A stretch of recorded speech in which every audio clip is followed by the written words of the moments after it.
اکستان ہو یا دنیا کا کوئی کونا، لیبر اور کسان آج اس حال میں ہیں کہ نہ آواز بلند کر سکتے ہیں نہ حق مانگ سکتے ہیں۔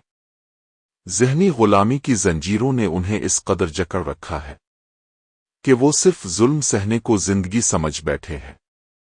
یاد کرو وہ دن جب یورپ میں مزدوروں نے علم بغاوت بلند کیا تھا، جب کمیونسٹ انقلاب آیا تھا، وہ انقلاب جس نے یورپ کو آج ترقی یافتہ قوموں کی صف میں لا کھڑا کیا۔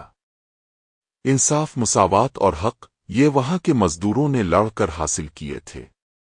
اور یہاں میں خود ایک فیکٹری میں کام کر چکا ہوں، تنخواہ اتنی کم کہ سرکاری قوانین کی سری خلاف ورزی، 20 سال سے کام کرنے والے محنت کش، لیکن ایک آواز بھی حق کے لیے نہیں۔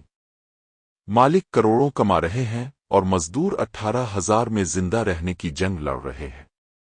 میں نے لبیک کہا، میں نے لیبر ڈپارٹمنٹ کو بلایا، لیکن وہاں بھی انصاف بکتا ہے۔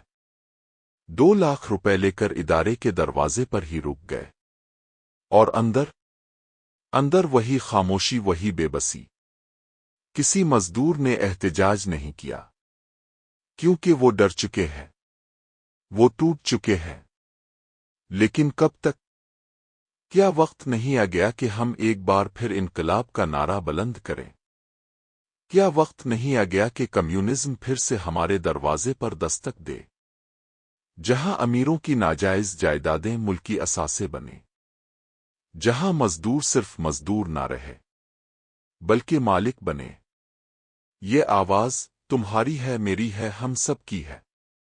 خاموشی کو توڑو اور ایک نئے انقلاب کی بنیاد رکھو۔